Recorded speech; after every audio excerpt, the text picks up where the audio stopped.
Hello student, आज अपन देखेंगे atomic orbitals के बारे में। हमने इससे पहले बताया था हाइजेनबर्ग के बारे में, वो एक छोटी सी टॉपिक थी। आज अपन एक नया टॉपिक स्टार्ट करेंगे एटॉमिक ऑर्बिटल्स के बारे में। तो एटॉमिक ऑर्बिटल्स में ये ऑर्बिटल्स होता क्या है ये देखेंगे अपन। होता क्या है, इनका शेप, इनकी साइज होती क्या है, इसमें कितने इलेक्ट्रॉन आते हैं, मतलब मैक्सिमम इस ऑर्बिटल्स में कितने इलेक्ट्रॉन आते हैं, इन सब के बारे में अपन देखेंगे। तो ये जो एटॉमिक ऑर्बिटल्स होती है वो स्पेशली प्रोबेबिलिटी, क्लाउड और इनकी जो होती है चार्ज, इस कॉन्सेप्ट के बेस पे होती है। एटॉमिक ऑर्बिटल्स जो होती है ये तो है प्रायिकता, प्रोबेबिलिटी की बात कर रहे हैं अपन, तो प्रायिकता, उसकी जो चार्ज होती है उसमें जो आवेश होता है और उसकी जो क्लाउड होती है, क्लाउड घनत्व, जिसे बोलते हैं अपन घनत्व, इन तीनों के कॉन्सेप्ट पे डिपेंड होता है। तो जितने भी एटॉमिक ऑर्बिटल्स होते हैं ये सारे जो होते हैं प्रायिकता, आवेश, घनत्व के बेस पे ही ये कॉन्सेप्ट जो होती है वो क्लियर होती है। इससे पहले बोहर्स ने ये बताया था, हम तो ये जानते थे कि बोहर्स ने क्या बताए थे कि बोहर्स जो है उन्होंने बताया था कि न्यूक्लियस है, इस न्यूक्लियस के चारों ओर जो होते हैं इलेक्ट्रॉन इस तरीके से मूव करते हैं। तो ये जो इलेक्ट्रॉन है जब फर्स्ट ऑर्बिटल्स में रहते हैं तो यहाँ पे 2 इलेक्ट्रॉन होते हैं, फिर 8 इलेक्ट्रॉन होते हैं, फिर 18 इलेक्ट्रॉन, फिर 32, इस तरीके से ये इलेक्ट्रॉन होते हैं। तो ये जो है इन्हें अपन सेल बोल रहे थे। तो इनमें जो इलेक्ट्रॉन होती है, ये जो ऑर्बिटल्स होती है, इसको अपन KLMN इस तरीके से बोल रहे थे, KLM, आगे अपन करेंगे तो N, इस तरीके से इसको बोलते जाते थे।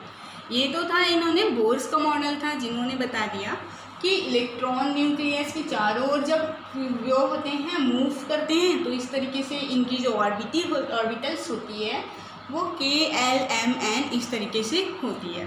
फिर बाद में हमें पता चला हाइजेनबर्ग, तो हाइजेनबर्ग से हमें ये पता चला कि जो प्रिंसिपल दिया उससे ये हमें समझ में आया कि ये जो पूरी थ्योरी जो होती है, ये पूरी थ्योरी जो होती है वो पार्टिकल्स नेचर्स को शो कर रही है, मतलब कि इलेक्ट्रॉन के कण के बारे में ही बता रही है, तरंग के बारे में नहीं। बट इलेक्ट्रॉन में कण और तरंग दोनों के ही गुण होते हैं, तो इसमें दोनों के बारे में ही पता चलना चाहिए। तो इससे जो है वेव नेचर और पार्टिकल नेचर्स दोनों को ही इन्होंने शो करता है। तो ये तो था आपका बोर्स मॉडल। बोर्स मॉडल जो होती है उसके बाद हाइजेनबर्ग आए। हाइजेनबर्ग के जो सिद्धांत थे अपन इससे पहले देखे थे, उससे अपन को ये क्लियर हो गया था कि जो होते हैं कण, इलेक्ट्रॉन जो हैं वो सिर्फ कण पे ही है, कण के बारे में ही बताया इन्होंने, वेव के बारे में नहीं। ये जो पूरा सिस्टम है ये कण के बारे में ही बता रहा है, वेव के बारे में नहीं। यहाँ तक कि थी ये सब पुरानी थ्योरी थी, लेकिन यहाँ पे इन्होंने ये भी बताया कि जो इलेक्ट्रॉन मूव करता है तो ये प्रोपेगेशनल मूव करता है। प्रोपेगेशनल मीन्स इस तरीके से ये मूव करता है। ये तो थी इसकी पुरानी थ्योरी, लेकिन बाद में फिर एक नई थ्योरी आई, उसमें हमें पता चला कि एक एटम्स है, उसके बीच में उस सेंटर में न्यूक्लियस होता है, उसके अंदर जो होते हैं ये क्लाउड होता है। जैसे अपन इसको यहाँ पे लिख दें, ये एक आपका एटम्स है, इस एटम के सेंटर में न्यूक्लियस होता है, न्यूक्लियस में होते हैं प्लस चार्ज, प्रोटॉन न्यूट्रॉन होते हैं, इसके चारों ओर जो है इलेक्ट्रॉन जो है मूव करते हैं। तो इसके बीच में ये यहाँ पे होते हैं आपके क्लाउड होते हैं।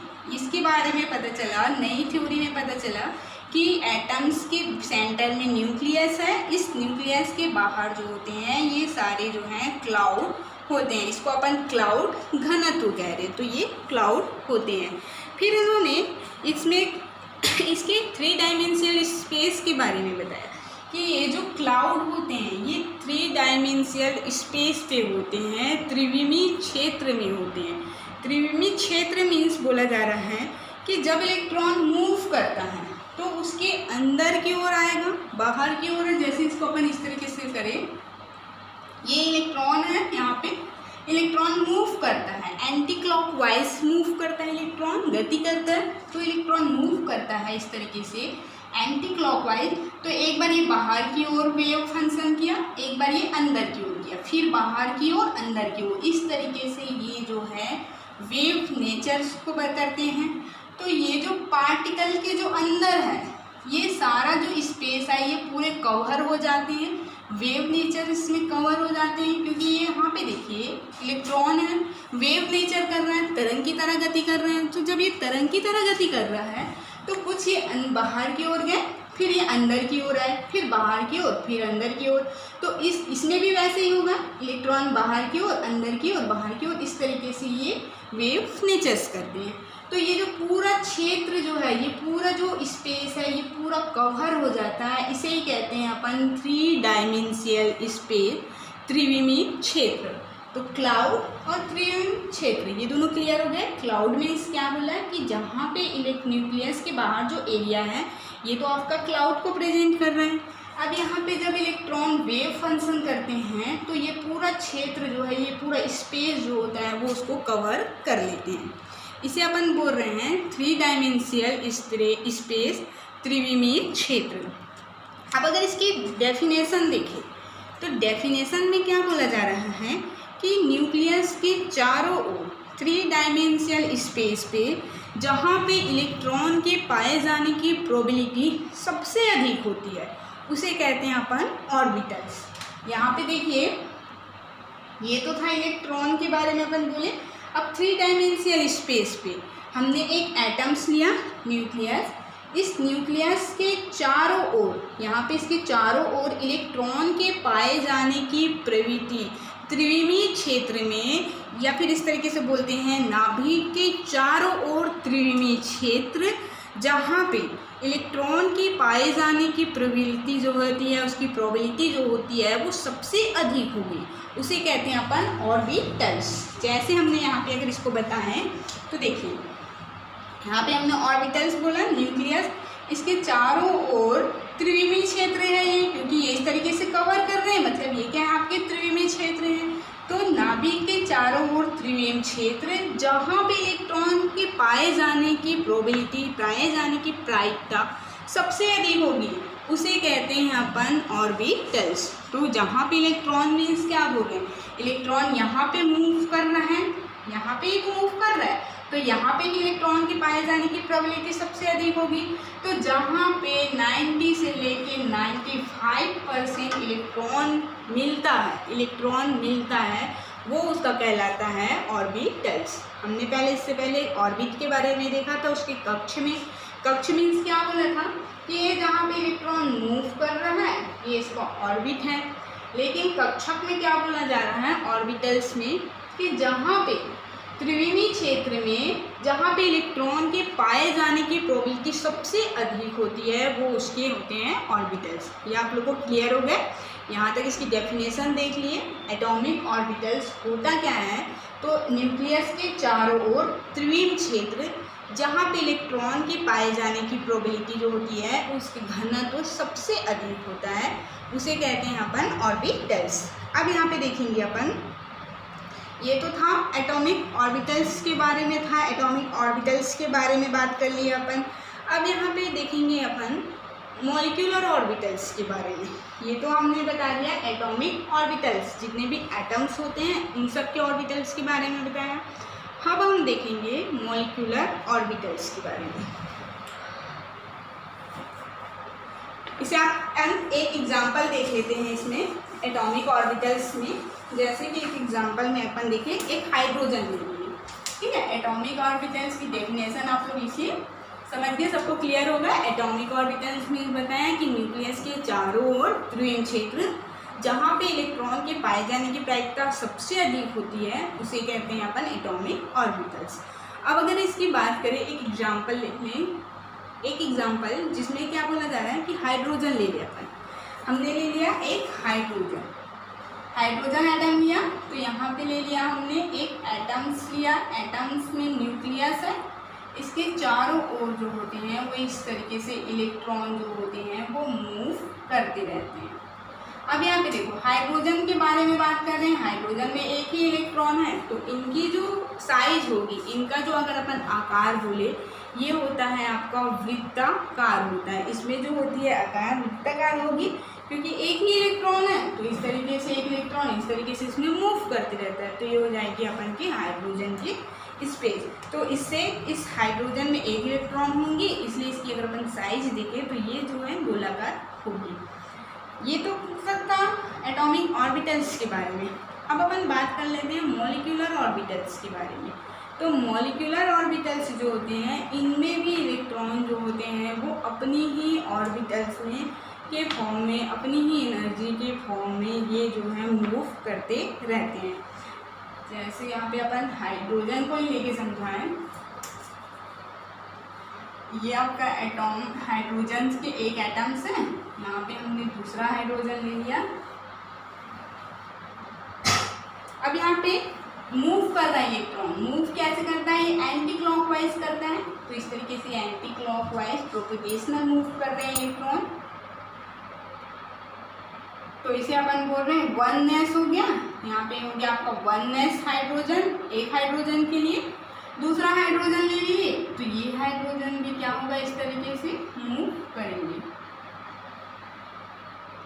तो ये दोनों जो होते हैं ये आपके कहलाते हैं atomic orbital. Atomic orbital, atomic orbital क्यों बोल रहे हैं, क्योंकि ये क्या है, आपके एटम्स हैं। दो एटम्स ले लिए, एक हाइड्रोजन यहाँ पे हमने लिया और यहाँ पे एक हाइड्रोजन ले लिया, तो ये आ गया आपका 1s1 और ये हो गया आपका 1s1। यहाँ पे भी आपका दोनों हाइड्रोजन। अब देखो इसमें क्या होता है, मॉलिक्यूलर ऑर्बिटल्स के बारे में। तो मॉलिक्यूलर ऑर्बिटल्स में क्या बोल रहे हैं कि छोटे छोटे एटम्स में ही मिलकर क्या बनते हैं, आपका मॉलिक्यूलर बनाते हैं। तो ये दोनों छोटे छोटे एटम, ये दोनों ही आपस में मिलकर मॉलिक्यूलर ऑर्बिटल बनाते हैं। तो अगर इन दोनों को जोड़ दिया जाए तो ये इस तरीके से हो जाएंगे, ये एक एटम और यहाँ पे आ गया आपका ये दूसरा एटम्स। ये इस तरीके से प्रोपेगेशनल मूव कर रहे हैं, ये आपका हो गया इस तरीके से प्रोपेगेशनल मूव। अब देखो यहाँ पे 1s1, यहाँ पे 1s1, तो ये क्या बनाएगा 1s1, 1s1, तो ये बना लेगा आपका 1s2। यहाँ पे देखिए एक इलेक्ट्रॉन है, हाइड्रोजन में कितने इलेक्ट्रॉन होते हैं उसकी ऑर्बिटल में, एक ही इलेक्ट्रॉन होते हैं। यहाँ पे भी हाइड्रोजन में देखिए एक ही इलेक्ट्रॉन होगा।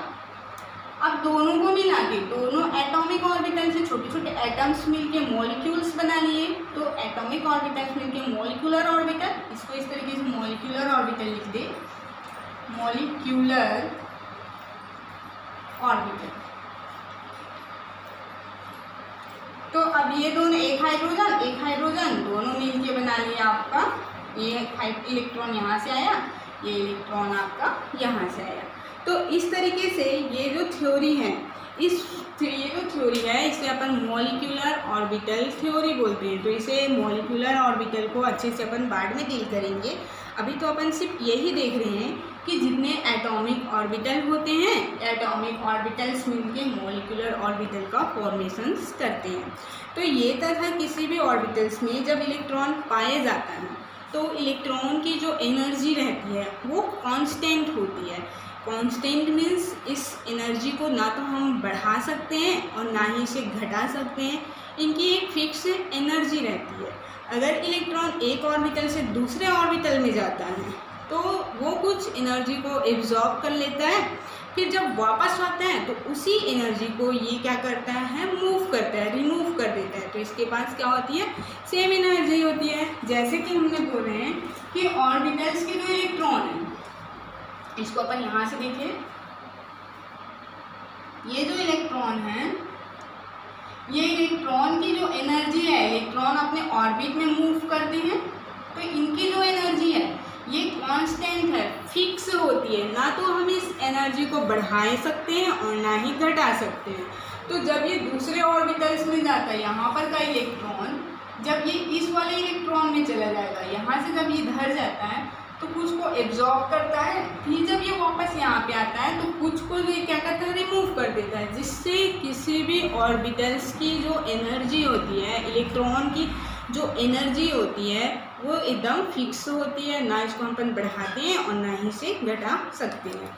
ये तो था, यहाँ तक कि अपन देखें तो ये तो था आपका एटॉमिक्स ऑर्बिटल्स था। तो जितने भी एटॉमिक्स ऑर्बिटल्स होते हैं इसमें जो इलेक्ट्रॉन का एंगुलर मोमेंटम होता है वो mvr डिफाइन करता है ये अपने ही ऑर्बिटल्स के लिए। जैसे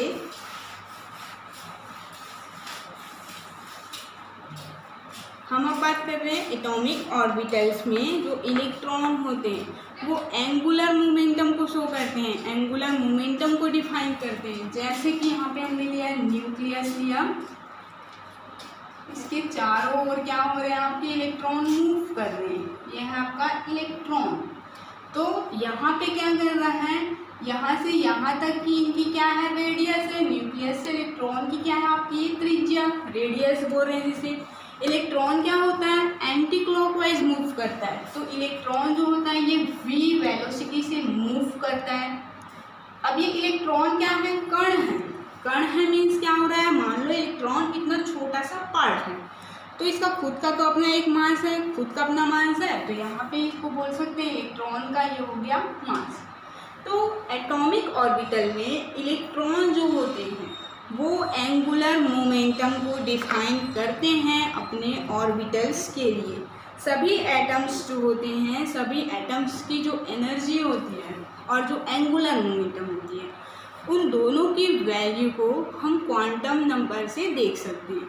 क्वांटम नंबर अपन बाद में पढ़ेंगे, पहले तो अपन ये देख लिए एंगुलर मोमेंटम में क्या हो गया आपका इलेक्ट्रॉन का मास है m, ये v वेलोसिटी से मूव करता है तो इसको लिख दिए v, और यहाँ पे से न्यूक्लियस से इलेक्ट्रॉन की जो रेडियस है इनकी जो बीच की जो दूरी है वो हो गई आपकी r। तो mvr ये क्या हो गया आपका angular momentum.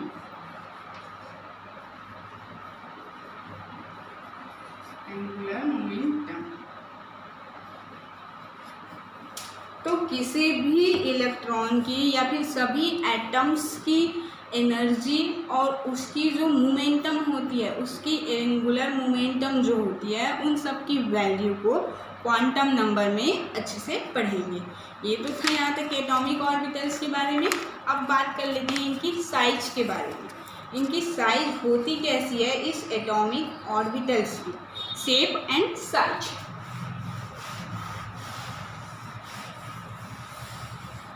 Shape and size में अगर अपन देखें तो सबसे पहले आता है आपका एस साइज में होगा।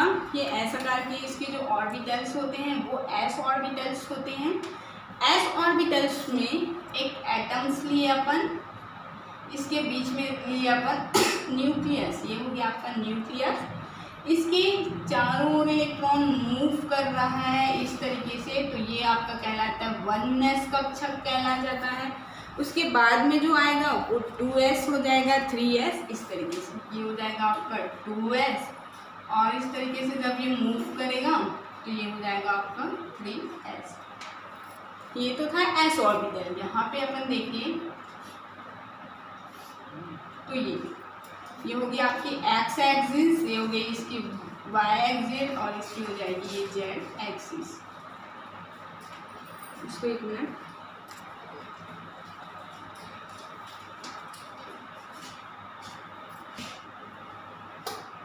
ये हो गई जेड एक्सिस, ये वाई एक्सिस हो गई है यहाँ पे आपकी, और यहाँ पे जेड वाई और ये एक्स एक्सिस। ये क्या आपके एस ऑर्बिटल्स हैं। तो एस ऑर्बिटल जो होते हैं वो गोलाकार होते हैं, इसमें 2 ही इलेक्ट्रॉन होते हैं, 2 इलेक्ट्रॉन ही आएगा। तो जहाँ पे 1s ऑर्बिटल्स होते हैं, न्यूक्लियस के जो सबसे पास होता है इनमें सबसे कम इलेक्ट्रॉन होता है, तो 1s जो होती है इसमें सबसे कम इलेक्ट्रॉन होगा, तो ये हो गया आपका 1s सबसे कम होता है। फिर आ जाएगा आपका 2s हो जाएगा, इस तरीके से ये होते रहते हैं। तो एस ऑर्बिटल्स की बात किए तो एक न्यूक्लियस की चारों इलेक्ट्रॉन मूव कर रहे हैं, इसमें 2 ही इलेक्ट्रॉन होते हैं। तो 1s जो होता है सबसे छोटा होता है, उसके बाद जो होता है 2s आएगा, 3s, ये 1s सबसे छोटा, 2s फिर 3s, इस तरीके से होती है। उसके बाद अपन बात कर लेते हैं p ऑर्बिटल्स की। तो ऑर्बिटल्स में पता चल गया, तो p ऑर्बिटल्स जो होते हैं इसमें 3 ही ऑर्बिटल्स होते हैं। यहाँ पे हम देखें p ऑर्बिटल में 3 ऑर्बिटल होते हैं इस तरीके से।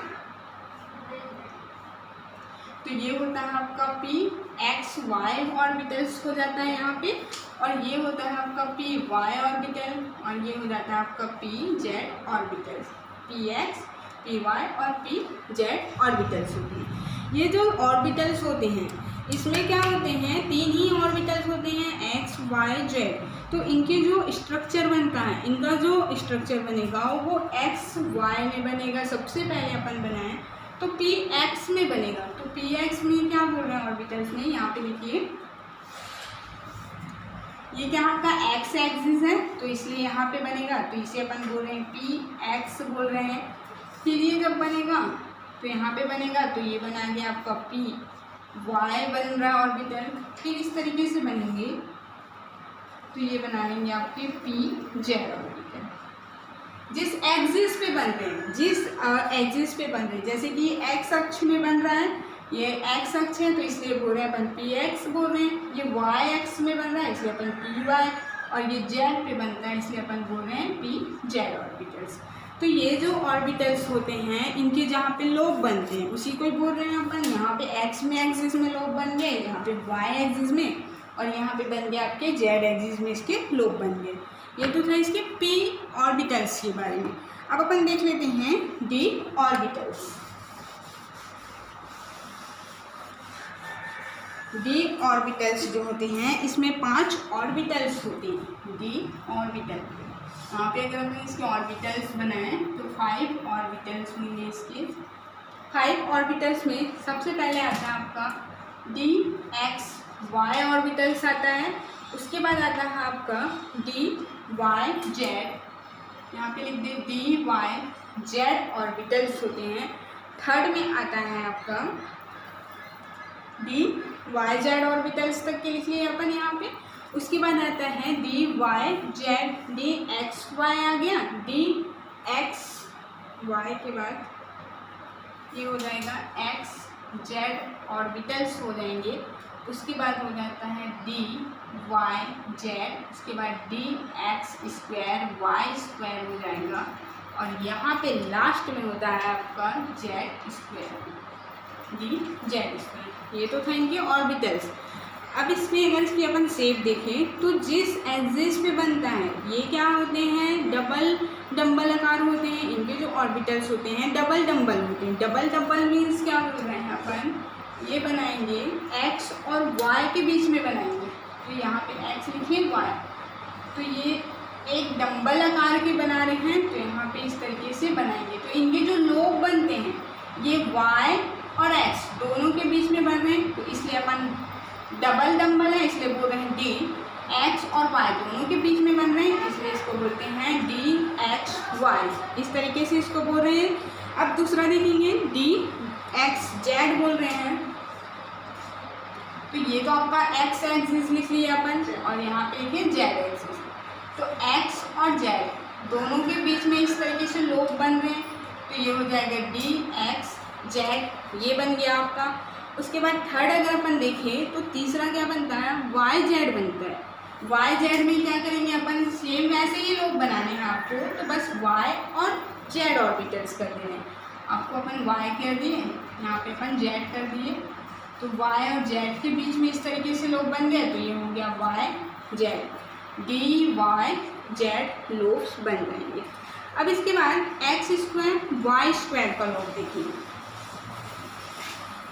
तो यहाँ पे x है, यहाँ पे y, तो ये क्या करेंगे इसके सेंटर में बनेंगे, इस एक्सिस के सेंटर में ये लोब बनेंगे, इस y में बन गए। अब यहाँ पे ये लोब जो होते हैं वो x पे बनेंगे, तो ये हो जाएगा आपका D Y X square, D X square, और ये हो जाएगा आपका वाई स्क्वायर। एक लास्ट ऑर्बिट बनते हैं, ये बनते हैं आपके जेड। ये क्या आपके जेड एक्सिस में जो ऑर्बिटल्स बनते हैं, तो ये हो जाएगा आपका डी जेड स्क्वायर। इस तरीके से इस डी ऑर्बिटल्स का शेप होता है। तो आज हमने बस देखा कि एटॉमिक ऑर्बिटल्स होता क्या है, इसमें कितने इलेक्ट्रॉन आते हैं और इनकी जो शेप और जो साइज, ये क्या होता है। ये टॉपिक आपका यहीं पे कंप्लीट हो गया। अब अपन नेक्स्ट क्लास में देखेंगे।